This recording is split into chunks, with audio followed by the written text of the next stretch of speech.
Quand l'on sait qu'une session moyenne de chicha dure entre 40 et 60 minutes, soit environ une cinquantaine de bouffées en moyenne, ce qui est l'équivalent de 100 cigarettes, et que le risque de faire un cancer du poumon est fort élevé 40 ans plus tard après avoir atteint une moyenne de consommation de 20 paquets années, vous pensez qu'il vous faudra combien d'années de consommation de chicha pour développer en fait ce cancer? La réponse dans cette vidéo.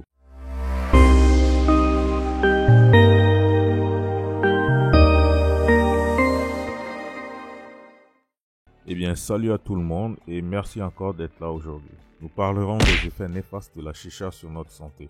Mais avant de continuer, je vous invite à vous abonner à la page si ce n'est pas déjà fait, à activer la cloche de notification et à lâcher un pouce bleu. Ça m'aide énormément. Alors, je ne suis pas le premier et je ne serai d'ailleurs pas le dernier à tirer la sonnette d'alarme sur cette nouvelle tendance. En tout cas, le principe de la chicha repose sur un mélange de tabac qui est au préalable chauffé grâce à du charbon, produisant une fumée qui, après passage dans un réservoir rempli d'eau, est inspirée par l'usager au moyen d'un tuyau souple. Son usage concerne quotidiennement plus de 100 millions de personnes dans le monde. Vous comprenez bien que ce n'est pas une pratique anodine. Et sur ces 100 millions, c'est environ 38% des jeunes entre 15 et 20 ans qui se livrent à cette activité. Et contrairement aux idées reçues, la chicha est plus néfaste pour notre santé et même plus néfaste que la cigarette. Alors, avant d'entrer dans le vif du sujet, j'aimerais qu'on fixe ceci. La chicha, c'est 28% de tabac associé à 70% de mélasse. Et par mélasse ici, j'entends tout mélange sucré et aromatisé de fruits qui donne ce côté parfumé qui trompe beaucoup de fumeurs. Et la cigarette, c'est 95% de tabac associé à 5% d'additifs. Donc en gros, il y a consommation de tabac dans les deux cas. Alors une fois qu'on a compris ça, que renferme vraiment ce tabac? En termes de toxicité, le tabac de la cigarette comprend près de 4000 substances chimiques, donc les fumeurs eux-mêmes en ignorent l'existence. Mais en général, on parle de nicotine, goudron, monoxyde de carbone et de métaux lourds.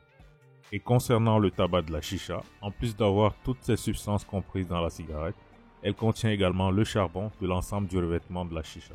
Alors partant de là, vous comprenez que l'argument marketing selon lequel la chicha serait moins nocive que la cigarette et non addictive n'est que pure chimère. Ils le savent mieux que moi d'ailleurs. Alors, vous me direz peut-être, mais la chicha ce n'est que 28% de tabac comparé à celle de la cigarette. Eh bien, sachez qu'une session de chicha dure à peu près 1 heure, contrairement à celle de la cigarette qui ne prend que 5 à 7 minutes en moyenne. Et durant cette session, le monoxyde de carbone présent dans la fumée de la chicha est en quantité 7 fois supérieure à celui présent dans la fumée d'une cigarette. C'est un exemple. Et je pourrais encore vous dire que cette même fumée de chicha contient autant de goudron que dans 100 cigarettes. Et de plus, 1 mm de fumée de chicha contient plus d'1 million de microparticules. Alors les chiffres c'est beau, mais concrètement, quand on sait que la session fait 1 heure, ce qui est l'équivalent de 5 paquets de cigarettes par jour, et que le risque de faire un cancer du poumon est fort élevé 40 ans plus tard, après avoir atteint une moyenne de consommation de 20 paquets années, il vous faudra seulement 4 années de consommation de chicha, un rythme effréné pour développer ce cancer. Et en passant, je vous mets la formule du paquet année. Vous pourrez vous amuser à faire des estimations du risque que vous encourez jusque-là si vous en êtes un consommateur agréé. Ce qui reste quand même incroyable avec les fumeurs de chicha, c'est qu'ils trouvent toujours le moyen de partager leur fumée avec les autres. Et là, je ne parle pas des fumeurs non passés. Mais gardez votre fumée à la fin. Si tout le monde doit aspirer cette fumée par les mêmes tuyaux, alors c'est bienvenu les infections.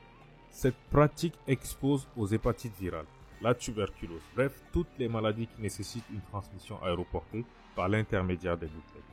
Mais la chicha, c'est aussi des complications cardiovasculaires. Des complications cardiovasculaires à type d'accident vasculaire cérébral, d'infarctus du myocarde.